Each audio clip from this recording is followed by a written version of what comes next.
कार्यक्रम में जिसका नाम है बोलो बोलो मुंह तो खोलो।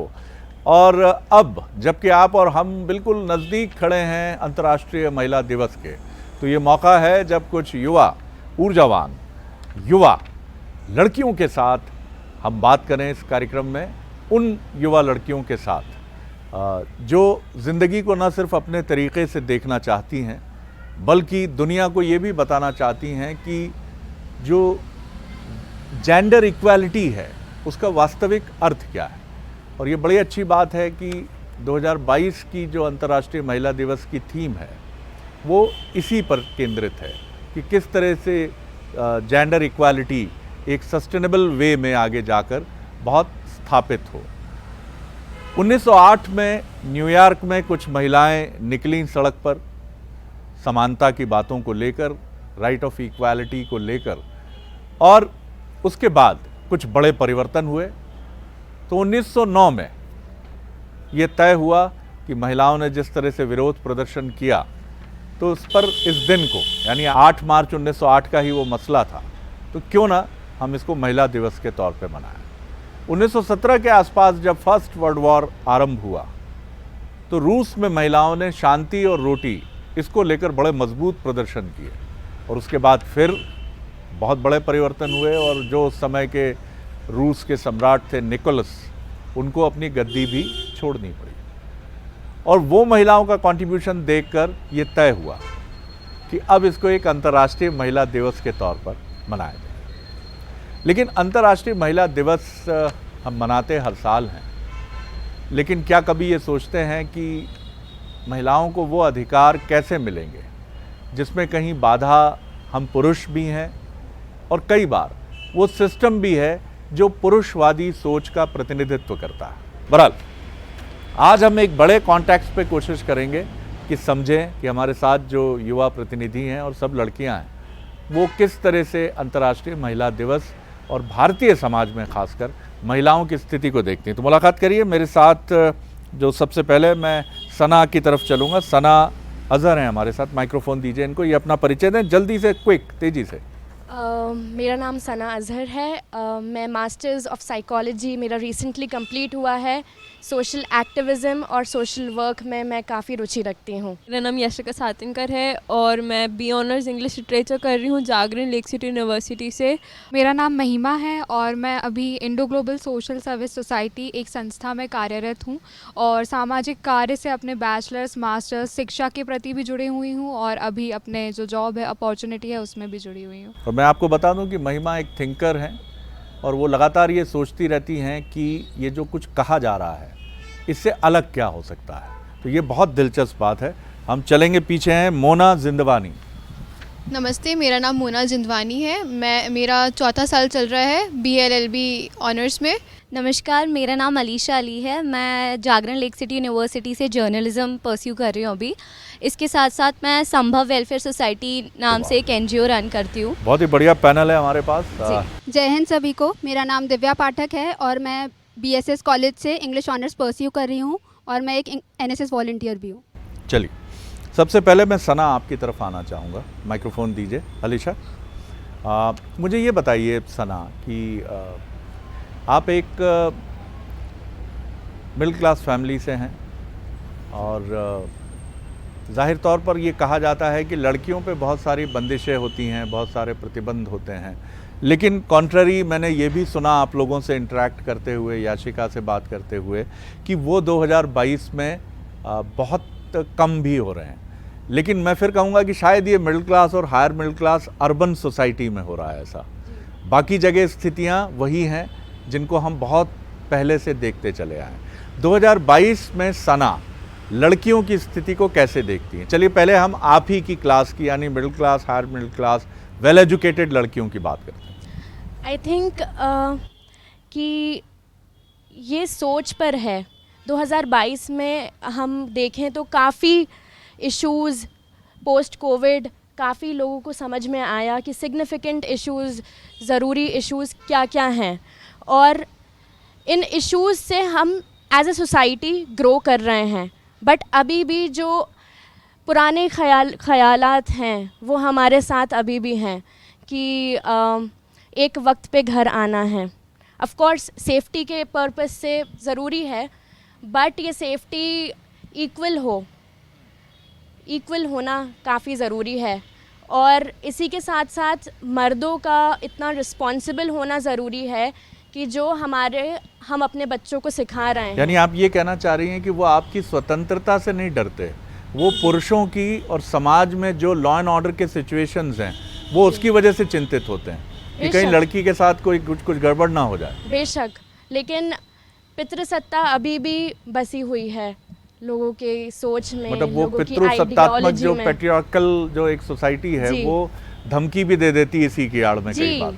डोमिनेंस जितना रहेगा, मुझे ऐसा लगता है मर्दों का, कि एक औरत को या कोई भी जेंडर जो एक फीमेल से रिकग्नाइज करे, तो उसका जब तक डोमिनेंस रहेगा कि खुली सोच एक इंसान की तरह एक औरत को नहीं देखेगा कि ये एक इंसान है, इसे अपने हिसाब से जिस भी तरीके से ज़िंदगी जीनी हो, under keeping the view of social security, कि हम किसी और को नुकसान ना पहुंचाएं। या इनसे कौन असहमत है, कौन इनसे सहमत नहीं है, कोई है ऐसा? महिमा? जब हम 2022 की बात करते हैं तो महिलाओं के लिए जो सबसे इम्पॉर्टेंट चीज़ आज की डेट में है दैट इज़ फाइनेंशियल इंडिपेंडेंस। कि आप मॉनेटरी टर्म्स में इंडिपेंडेंस अगर आपको है तो कहीं ना कहीं एक जो आपके प्रति आपके परिवार में, आपके समाज में जो रिस्पेक्ट होता है वो वहीं से आता है। भले हम कितना ही बात कर लें विचारों की, पढ़े लिखी बात की, अगर मतलब हम भी पढ़े लिखे हैं और अगर हम लोग मतलब जैसे अगर ऐसे होगा कि हम लोग जॉब ढूंढ रहे हैं, सर्च कर रहे हैं, कुछ भी चीज़ें, तो पेरेंट्स का कहीं ना कहीं मुझे लगता है ऐसा व्यू रहता है, या सोसाइटी का ही हम लोग देख लें कि आपने पढ़ाई तो करी इतने साल, फिर इतना स्ट्रगल जॉब के लिए कर रहे, तो कहीं ना कहीं पढ़ाई नहीं करी होगी, कॉलेज तो जाती ही नहीं होगी। तो फाइनेंशियल इंडिपेंडेंस जो है वो ही एक चीज़ तो हम ये समझ पा रहे हैं, महिमा ने जो बात कही है कि अगर आप फाइनेंशियली ठीक ठाक हैं, अच्छी हैं और अपने घर के एक अच्छे सदस्य के रूप में स्टैब्लिश हैं, तो वो दादागिरी जो पुरुष सत्तात्मक परिवार में होती है, आप उसकी विक्टिम नहीं होंगी उतनी, है ना, क्योंकि लॉ एंड ऑर्डर से उसका संबंध नहीं है। Law and order is a different thing. लेकिन आपके घर में जो आपको इसके नाम पे बिठा दिया जाता है, आपको आता क्या है, आप करेंगी क्या? आपको ये तो मालूम नहीं ओला कैसे बुक करते हैं, आपको ये तो पता नहीं है कि कैसी चीज़ें करेंगे। तो फाइनेंशियल इंडिपेंडेंस एक बड़ी ज़रूरी चीज़ होती है। याशिका, मैं आपकी तरफ आता हूँ। आप एक ऐसी फैमिली से हैं जहाँ मदर और फादर, जैसा आपसे बात करके मैं इनफॉर्मल चैट में समझ पाया कि दोनों ही बहुत ही डिवोटेड हैं। आपके ब्रदर भी हैं? जी, 1.5 ईयर यंगर मेरा ब्रदर है। वो कभी, माफ़ कीजिएगा, वो कभी दादागिरी तो नहीं दिखाते आपके ऊपर? नहीं सर, कभी नहीं। मतलब बहुत अच्छी अपब्रिंगिंग है पेरेंट्स की, तो ब्रदर भी आपके एक मित्र ही हैं? जी जी, मित्र हैं जी। तो क्या आप ऐड ऑन करेंगी जो बात सना ने कही और जो बात महिमा ने कही, उसके बीच में बिटवीन द लाइंस आप क्या देख पाती हैं? सर, मुझे एक पोएम याद आती है, तो खुद की खोज में निकल, तो किस लिए हताश है, तो चल तेरे वजूद का समय को भी तलाश है। तो सर, इससे मुझे ये पता चलता है कि अगर हम अपने को खोजेंगे, अपने आप को खोजेंगे, एंड अगर हम अपने आप को एजुकेट करेंगे और अगर हम पढ़ेंगे, जैसे वुमेंस डे है तो बहुत सारी फेमस महिलाओं में से मैं एक का नाम लेना चाहूँगी, सावित्रीबाई फुले जी का, जो कि पहली प्रथम शिक्षिका थी और समाज सुधारक भी रह चुकी हैं। तो उन्होंने भी एजुकेशन, उनका ऐसे स्कूलिंग में नहीं हुआ था। उनके जो पतिदेव थे महात्मा ज्योतिबा फुले जी, तो उन्होंने उनको पढ़ाया। वो उनको जो सावित्रीबाई फुले जी थी, तो उनने सोचा कि मैं कैसे पढ़ूंगी, मुझे तो आता ही नहीं है, मुझे वुमेन मतलब महिलाओं के लिए कुछ करना है। तो ज्योतिबा फुले जी उनको कहते हैं कि कोई बात नहीं, मैं पढ़ा दूंगा। तो वो बड़ी खुश हो गई। उसके बाद फिर जब वो पढ़ाने जाती थी तो लोग उन पर मल या फिर गंदगी फेंकते थे, तो फिर से वो हताश हो गई और फिर वो कहती हैं, आगे शिकायत करती हैं कि मुझ पे तो मल फेंक दिया जाता है, मुझ पे तो गंदगी फेंक दी जाती है, मैं ऐसे लड़कियों को कैसे शिक्षित करूँगी या मैं कैसे पढ़ाऊँगी। तो वो उसका बड़ा साधारण और बड़े अच्छे से जवाब देते हैं कि आप जाके आप साड़ी लेके जाइए एक्स्ट्रा और फिर वहाँ पे जाके पहन लीजिए और फिर पढ़ाइए। तो वो बड़ी खुश हो गई और इसको लेके फिर वो चली एंड फिर उन्होंने महिलाओं को पढ़ाया। बिल्कुल ठीक कहा आपने। ये एक बहुत बड़ा काम जो सावित्री बाई फुले ने किया, ज्योतिबा फुले ने उनको पूरा सपोर्ट किया, और जिस तरह से ये सारी चीज़ें आगे बढ़ी हैं, ये अपने आप में एक इतिहास है। ये आपने बिल्कुल ठीक कहा। मुना, आपने कहा कि सोशल और पॉलिटिकल इश्यूज़ पर आप बहुत साफ बोलती हैं, तो इस विषय पर आपकी खरी खरी बात क्या है? ना जेंडर इक्वालिटी वुमेन के लिए इम्पॉर्टेंट है, मुझे लगता है उतना पुरुषों के लिए भी वो इम्पॉर्टेंट है। बहुत अच्छी बात। जो चीज़ें हम एज बीइंग अ वुमेन सोचते हैं कि ये हमारे लिए कठिनाई आ रही है, हमें ये चीज़ करने में, हमें कुछ फील्ड में जाने में प्रॉब्लम हो रही है बिकॉज वुमेन है हम, या हमें घर से बाहर निकलने नहीं दिया जा रहा है ज़्यादा देर तक क्योंकि हम औरत हैं। लेकिन वैसे ही जैसे उन्होंने सना जी ने कहा कि फाइनेंशियल नहीं जॉब पे कहा और शायद फाइनेंशियल इंडिपेंडेंस पे कहा महिमा जी ने, वैसे ही एक पुरुषों के लिए भी ये चीज़ उतनी ही ज़रूरी है। और मुझे लगता है कि एजुकेशन ज़रूरी है, पर कहीं ना कहीं कई बार एजुकेशन नहीं मिलने पे भी जो औरतों की सोच होती है वो भी काफ़ी अच्छी है। जैसे मेरी मम्मा को उतना एजुकेशन फैसिलिटीज़ नहीं थी, बट मेरे घर पे मैंने देखा है कि ज़्यादातर मेरी मम्मा सपोर्टिव हैं, आजकल की मॉडर्न सोच ही हैं।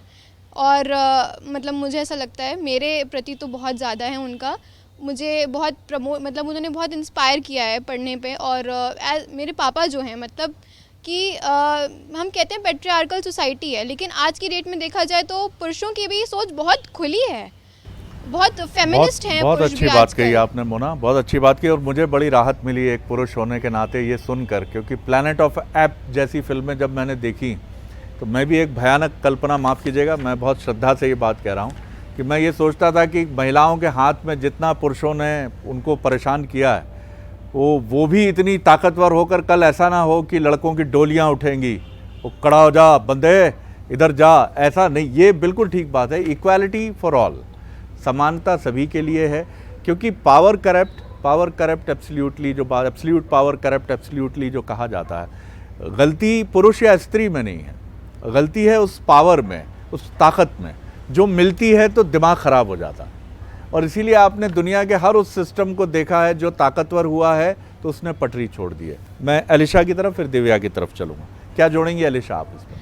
सर, जैसा इन लोगों ने कहा मैं काफ़ी हद तक तो अग्री ही करती हूँ, लेकिन मैं ऐसा मानती हूँ कि भले ही आप educationally you are doing well in your life, आप अगर सक्षम भी हैं, लेकिन एक मानसिकता का जो प्रभाव होता है किसी भी घर में, वो डिफ़ाइन करता है कि वो पेट्रियार्की उस सोसाइटी में चल रही है या नहीं चल रही है। इसके अलावा सर, जैसे आपने बोला कि इस बार का वुमेन एम्पावरमेंट का थीम इक्वल फॉर ऑल है, तो जब हम इक्वालिटी की बात करते हैं तो कई बार उसको एक अलग नज़रिए से देखा जाता है कि लड़ाई करना, फिज़िकल फोर्स। बट जब एक लड़की वुमेन एम्पावरमेंट की बात कर रही है तो वो बात कर रही है वो एक इक्वल अपॉर्चुनिटी की, जो उस लेवल पर जो मर्द है उसको भी मिल रही है। तो जब हम इक्वालिटी की बात करें तो we are talking about the opportunities कि आपको क्या अपॉर्चुनिटी मिल रही है सोसाइटी में। और ऑन ग्राउंड अगर बात करें तो सर, एक महिला अभी भी बहुत परेशान है, चाहे वो पढ़ी लिखी हो चाहे वो पढ़ी लिखी नहीं हो। ऐसी कोई भी महिला नहीं है जिसने अपनी लाइफ में आज तक कुछ गलत फेस नहीं किया हो, चाहे वो बस में जाते वक्त किसी का छेड़ना हो या किसी का गलत नज़र से देखना हो। तो वो सब चीज़ें तो अभी भी चल रही हैं, उसका एजुकेशन से कोई लेना देना इतना नहीं है। आप ये कह रही हैं कि घर में अलग तरह की परेशानियां हैं जहां प्रोटेक्शन है जी, लेकिन प्रोटेक्शन के साथ वहां भी वही भावना है कि ये लड़की घर में रहे, सुरक्षित रहे, बाहर समाज अच्छा नहीं, घर में भी वो परेशान होती है क्योंकि घर में भी उसको वो समानता नहीं है जो उसके भाई को है या पुरुष को है, और बाहर दूसरी तरह की चुनौतियाँ हैं। दिव्या? सर, मेरे अकॉर्डिंग प्रोटेक्टिव होना सही चीज़ है, बट हमें साथ ही साथ हमारे लड़कों को भी सिखाना चाहिए कि हमें लड़कियों के साथ कैसे बिहेव करना है। अगर हम लड़कों को सिखाएंगे तो लड़कियों को खुद को प्रोटेक्ट करने की ज़रूरत ही नहीं है। ये आपने फील किया कि क्या ये सिखाया जाता है? आपने अपनी सहेलियों के यहाँ, खुद अपने यहाँ, बहुत ईमानदारी से जवाब दीजिए। सर, नहीं सिखाया जाता। नहीं सिखाया sir, most of the times नहीं सिखाया जाता। ऊपर से हम बता देते हैं, पर उनकी अच्छे से अपब्रिंगिंग करनी चाहिए कि लड़का बिल्कुल भी रिस्पेक्ट से देखे लड़कियों को। आप सब सहमत हैं इनकी बात से कि किसी के घर में ये चीज़ है? सना? देखिए, मैं जिस क्लास से आती हूँ, मैं जिस रिलीजन को बिलोंग करती हूँ, जिस सोसाइटी से आती हूँ, मैं एक जनरलाइज करके नहीं बोल रही, बट मैं अपने पर्सनली तौर पे बोल रही हूँ कि पेट्रियार्की ने मुझे और डिस्क्रिमिनेशन ने भी हमेशा अफेक्ट किया है, चाहे वो अपॉर्चुनिटीज़ को लेकर हो। उसके लिए मेरी ऐसी धीरे धीरे करके जो मैंने सीखा अपनी ज़िंदगी से वो है बोलना, लोगों को समझाना, क्योंकि हम हमेशा ब्लेम करते नहीं रह जाएंगे अपने माँ बाप को या जो हमारे साथ गार्जियंस रह रहे हैं कि आप ऐसा करो। हमें बताना पड़ेगा कि अब सोसाइटी इस तरीके से है कि हमें ग्रो करना पड़ेगा, और उस चीज़ के लिए आवाज़ उठाना बहुत ज़रूरी है, क्योंकि जब तक आवाज़ नहीं उठाएंगे वो इशू वहीं का आवाज़ कौन उठाएगा? आवाज़ सबकी रिस्पॉन्सिबिलिटी है, ये चाहे मर्द हो चाहे औरत हो। किसकी आवाज़ आपको मजबूत लग रही है? 2022 में आप फील कर रही हैं कि कोई आवाज़ मजबूती से उठी है, या आपको लग रहा है फिर वही बातें हैं? नहीं, महिला दिवस आ गया, चेंजेस आए। मैंने ये चीज़ देखी पिछले 2 से 3 साल में, जिस तरीके से हमारी कंट्री ने टर्न लिया है, तो हर एक बच्चा, हर एक इंसान वोकल हुआ है, और उसका वोकल होना बहुत ज़रूरी है, चाहे वो किसी भी तरीके की राइट्स हों, उस चीज़ पर उनका बात करना बहुत ज़रूरी है। जब तक बात नहीं करेंगे तब तक दुनिया को पता नहीं चलेगा, और दुनिया को पता चलेगा तभी कहीं ना कहीं से तो सपोर्ट आएगा। लड़ने के लिए क्या कोई प्रेरित करता है आपको? घर में भी क्या पिता ने कभी कहा कि दबना नहीं, कोई पुरुष कुछ भी कहे, चाहे कभी मैं भी नाराज़ हो जाऊं, या बाहर तुम्हारा दोस्त कोई नाराज़ हो जाए पुरुष, या बाद में जीवन साथी नाराज़ हो जाए, लेकिन दबना नहीं कभी, बिल्कुल वैसी रहना जैसे तुम्हारा भाई रहता है या मैं रहता हूँ? मैं बहुत प्रिविलेज्ड हूँ, मतलब इस बात में मैं बोलूँगी कि मेरे पापा ने हमेशा मुझे अलाउ किया है कि तुम अपना पॉइंट रखो और उसको वो अलाउ करने वाले कौन होते हैं? ये तो आपका नैसर्गिक अधिकार है। अलाउ इन द सेंस कि मैं ये नहीं बोलूँ, आप क्या उनसे परमिशन लेना चाहेंगी इसके लिए? नहीं नहीं, इट मीन्स कि उन्होंने शुरू से ही मुझे एक मतलब प्लेटफॉर्म दिया है कि तुम बोलो। और जब ये बड़ा अच्छा एक सवाल मन में आया, आप मुझे बताइए, सब लोग बहुत ईमानदारी से, बिल्कुल देखिए ऑनेस्टली, क्या आपके मन में अभी भी ये भाव रहता है कि कोई पुरुष कह दे, वो पिता हो, भाई हो, बॉयफ्रेंड हो या पति हो, वो कह दे तो उसकी परमिशन मिल जाए तो कोई दिक्कत नहीं है, ये भाव रहता है? दिव्या, आपने बड़ी तेज़ी से सर हिलाया, मुझे अच्छा लगा, आपने ईमानदारी से माना। सना? पेट्रियार्की एक फैक्टर है, पर जैसे कि मेरे पापा पुलिस में हैं, तो वो 24 आवर्स ऐसे ही माहौल में रहते हैं जहाँ लड़कियों मतलब क्राइम होते हैं, तो वो मेरी तरफ बहुत प्रोटेक्टिव हैं। तो मुझे एक बहुत बड़ा टास्क लगता है कि अगर मुझे कभी किसी चीज़ की परमिशन चाहिए और वो मुझे ईजीली मिल जाए तो। ये बहुत आपने महत्वपूर्ण बात की है कि एक मनोवैज्ञानिक भय भी पुरुषों के मन में है, और वो लोग जैसे हम पत्रकार हैं या वो पुलिस में हैं, लॉ एंड ऑर्डर देखते हैं, तो उनके मन में एक चिंता, एक भय हमेशा बना रहता है। कभी डिस्कस करते हैं आप दोनों के बीच में, खुल के बात होती है कभी इन सब सब्जेक्ट्स को लेके? सर मोस्टली तो नहीं होती, क्योंकि वो बाहर ही रहते हैं। बाहर ही रहते हैं पूरे वक्त। जी हाँ, आप सना क्या ऐड करेंगे? वक्त लगता है चीज़ें बदलने में, और जैसा वही सभी अग्री कर रहे हैं इस बात पे कि एजुकेशन का एक बहुत बड़ा रोल रहता है, बट एजुकेशन भी वो जो कि आपको ग्रो करे, आपको मेंटली ग्रो करे। आप एजुकेशन पे भी सवाल खड़ा कर रही हैं, वैसी एजुकेशन नहीं है। हाँ, मैं कहूँगी एजुकेशन काफ़ी बेहतर हो रही है हमारे देश की, इतने सालों में काफ़ी लिटरेसी रेट भी बढ़ रहा है, बट फिर भी जितना हमारी जो एक बेसिक वैल्यू एजुकेशन की क्लास में हम क्या पढ़ते थे, काइंड रहें, हेल्पफुल रहें, ऐसा, बट हर एक चीज़ के पीछे बट आ जाता था। बट बिल्कुल आपने सही कहा। आपकी बात से मेरे मन में ये सवाल आया कि फला फला फला सर की क्लासेस, IIT निकाल लो, आ जाओ, निकल जाओ, लेकिन कैसे किसी महिला के साथ, किसी लड़की के साथ बिहेव करें, अच्छे पुरुष कैसे बने, अच्छी सोसाइटी कैसे बने, ऐसी कोचिंग क्लासेस नहीं है सर हमारे पास, ऑनेस्टली नहीं है। जी, मुझे लगता है ऐसी कोचिंग क्लासेस हैं। वाह जी, ऐसी कोचिंग क्लासेस हैं, माँ बाप हैं, बिल्कुल टीचर्स हैं, मैं सहमत हूँ, टीचर्स हैं, स्कूल के टीचर्स हैं, प्रोफेशनली नहीं है शायद। बच्चे जब हम इतने छोटे होते हैं ना, तो हम इतने अच्छे ऑब्जर्वर होते हैं कि हम माँ बाप के शब्दों पे नहीं जाते हैं, माँ बाप कैसा व्यवहार कर रहे हैं, कैसा चल रहे हैं, कैसा बोल रहे हैं, हम वो देखते हैं। सबसे मेन पॉइंट होता है बचपन, आपका बचपन कैसा गुजरा है, आपको बचपन में आपके माँ बाप से कितना प्यार, कितना सपोर्ट, कितना लेकिन वो भी एक प्रिविलेज्ड क्लास है जिनका बचपन बहुत अच्छा गुजरा है, हमने उत्तर भारत में अधिकांश जगह देखा है जहाँ मूंछ ऊपर ही रहती है, माफ़ कीजिएगा, जहाँ ये माना जाता है कि सबसे सुंदर स्त्री से ब्याह करना, मैं फिर क्षमा चाह रहा हूँ, पूरे आदर से ये बात कह रहा हूँ और किसी को अन्यथा नहीं लेना चाहिए, आज भी ये माना जाता है कि सबसे सुंदर स्त्री से ब्याह कर, कितनी भी एजुकेटेड क्यों ना हो। अभी तो मैं एक सीरियल टेलीविज़न पर देख रहा, मतलब जिसका प्रोमो मैं देखता हूँ, उसमें भी यही बात कहता है, एक बार तू मुझसे शादी तो कर ले, फिर सब भूल जाएगी क्या काम करना है। मतलब अभी भी, यानी मुझे लगता है एक सीरियल में भी ये सोच है, एक दृष्टि है। अलीशा। सर बेशक ऐसा है, मैं अपना ही एक एग्जांपल बताना चाहूँगी। जब मैंने घर में ये बात रखी थी कि मुझे पत्रकारिता करनी है और मुझे जर्नलिस्ट बनना है, तो मेरे घर में दो पहलू आए थे। मेरी मम्मी और मेरे पापा ने मुझे पूरा सपोर्ट किया, लेकिन जब वो किसी और को जाकर बताते हैं ये बात कि पत्रकारिता कर रही है, तो उनके दिमाग में उनका पहला सवाल होता है कि अरे लड़की हो के उसको इस फील्ड में क्यों डाल दिया, यहाँ पे तो इतना काम करना पड़ता है, इतने टफ स्केड्यूल्स होते हैं, कैसे करेगी। ऊपर से फिर वो एक रिलीजन वाली बात भी आ जाती है। बिल्कुल तो सर मतलब अगर दो पहलू की बात है तो वो हर जगह ही होगी, लेकिन बात यहाँ पर ये आ जाती है कि कौन सा पहलू ज़्यादा डोमिनेंट है, क्योंकि सिक्के के दो पहलू तो होंगे ही, अच्छे और बुरे, लेकिन डोमिनेंट साइड तो वही है जहाँ पे महिला अभी भी परेशान हो रही है। मेरे साथ दो लड़कियां हैं, सना और अलीशा अली।